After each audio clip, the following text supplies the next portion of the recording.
박정희 의장은 1963년 3월 9일 토요일 오후 3시부터 2시간 동안 세뮤엘 버거 주한미국 대사와 필립 하비브 참사관을 청와대로 초청해 장시간 요담했다. 회담 내용을 묻는 기자들에게 미 대사관 대변인은 관례상 청와대 측이 먼저 밝힐 문제라며 답변을 회피했다. 박정희는 이날 이틀 후에 발표할 사건에 대해 미리 알려준 것으로 보인다. 3월 11일 오전 10시 김재춘 중앙정보부장은 군부 쿠데타 음모 사건을 발표했다. 김동하 전 최고회의 외무국방위원장, 박이망 건설부 장관 및 박창함 전 혁명검찰부장을 비롯한 육군, 공군의 현역 또는 예비역 장교, 그리고 3명의 민간인 등 20명을 구속하고 1명을 수배했다. 이들은 현 정부가 실시한 기성정치인 전면 해금에 불만을 품고 박정희 의장과 최고위원, 기성정치인들을 무력으로 살해하거나 기타 방법으로 제거하여 유혈로서 정권을 장악하려 기도했다. 기자회견장에서 김재춘 정보부장은 조사 범위에 따라 구속자가 더 늘어날 수 있다고 했다. 3월 13일엔 11명의 추가 구속자 명단이 발표됐다. 첫날 구속 수배된 21명의 명단은 다음과 같았다. 박임항, 김동하, 박창함, 이규광, 김명환, 이종환, 권창식, 서상순, 김동야, 이승국, 강계삼, 박준호, 양한섭, 이종태, 김영하, 이종민, 이진득, 박병섭, 방원철, 김광식. 이들 21명 중 육군 전투부대를 지휘할 수 있는 지휘관은 아무도 없었다. 또 이들 중 박임항, 박창함, 김동하 및 방원철은 함경도 군맥의 대표적 인물들이었다. 구속자 20명 중 함경도 출신이 7명이었다. 이 때문에 함경도의 별명인 알래스카를 따서 이 쿠데타 음모 사건 수사는 군 내부의 함경도 인맥 거세 작전이란 뜻의 알래스카 토벌 작전으로 불리기도 했다.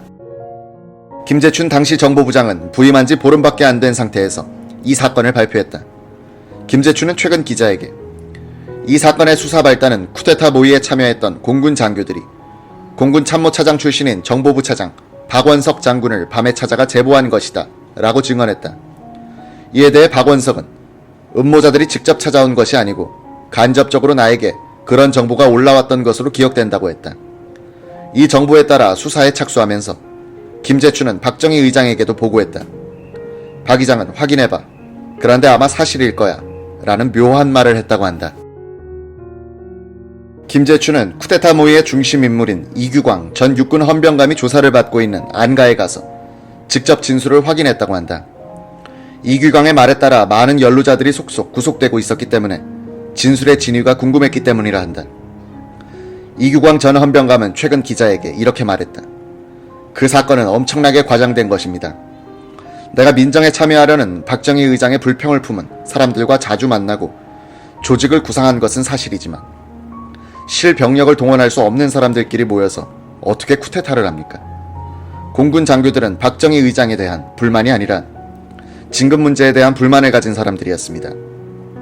우리는 박 의장이 227 선서를 통해서 민정 불참을 선언한 이후에는 활동을 하지도 않았습니다.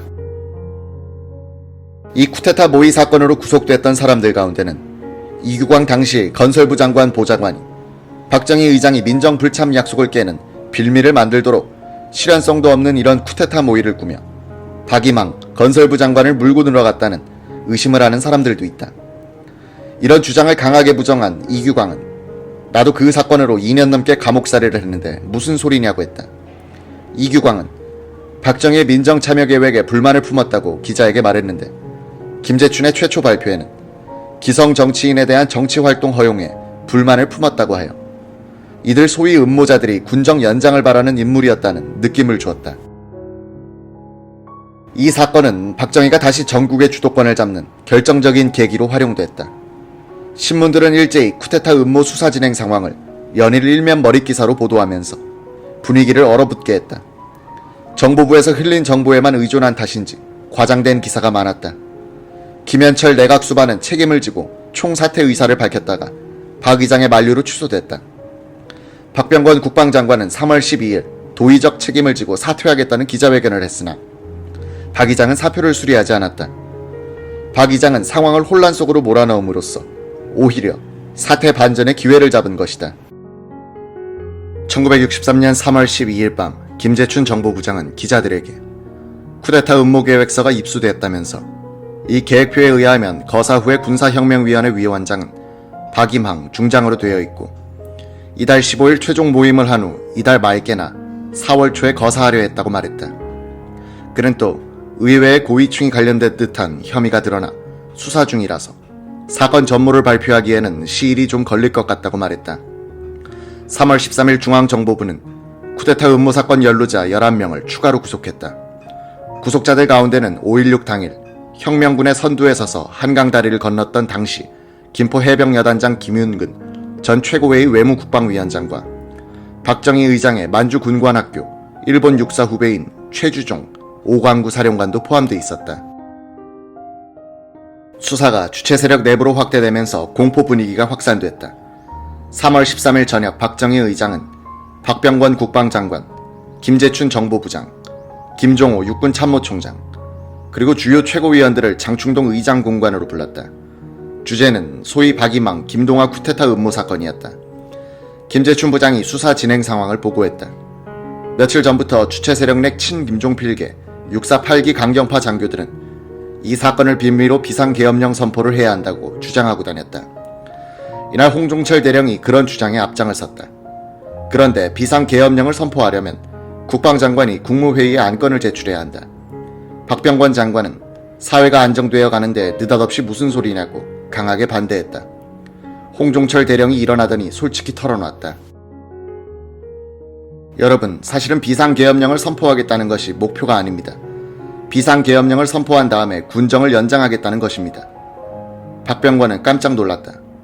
아니 2.27 선서식을 치러 박 의장이 민정참여를 안 하겠다고 선언한 지가 언젠데 군정 연장이라니 천부당만 부당한 일입니다. 민정불참 선서는 장난이 아닙니다. 유양수 최고위원 등 온건한 인사들도 박병권 장관에 동조했다.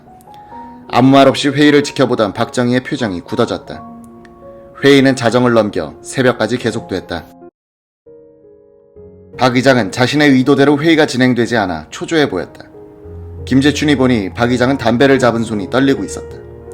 박정희는 담뱃불을 재떨이가 아니라 탁자 위에 비벼 끄고 있었다. 박정희 의장은 회의를 끝내면서 말했다. 냉철한 그답지 않게 흔들리는 말투였다. 비상계엄령 이야기나 군정영장 이야기는 바깥으로 새어나가지 않도록 합시다. 3월 15일 오전 박병권 국방장관은 쿠데타 음모 사건의 책임을 지고 김현철 내각수반에게 재차 사표를 제출했다. 그가 사무실로 돌아와서 짐 정리를 한 뒤 식사를 하고 있는데 급보가 들어왔다.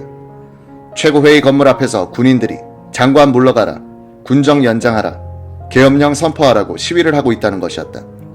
박병권 장군은 별명이 면돈날이었다. 1960년 4.19 후 김종필 중령을 중심으로 한 648기 영관 장교들이 정군운동을 할 때는 6본 인사참모부장으로서 박정희 소장과 함께 그들을 엄호해 주었다. 이 때문에 매구르다 당시 미 8군 사령관이 우리 정부와 군 수뇌부에 대해 두 박 장군을 전역시켜라고 강하게 권고하기도 했었다.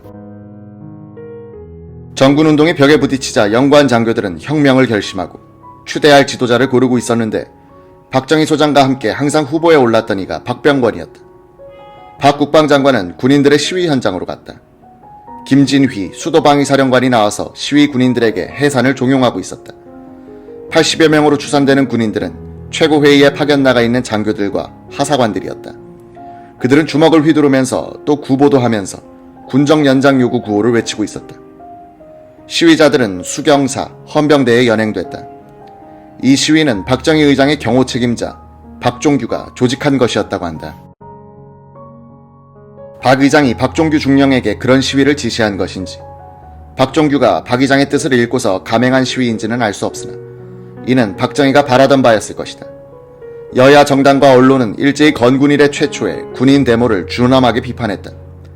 박 의장도 15일 이우락 공보실장을 통해서 성명을 발표했다.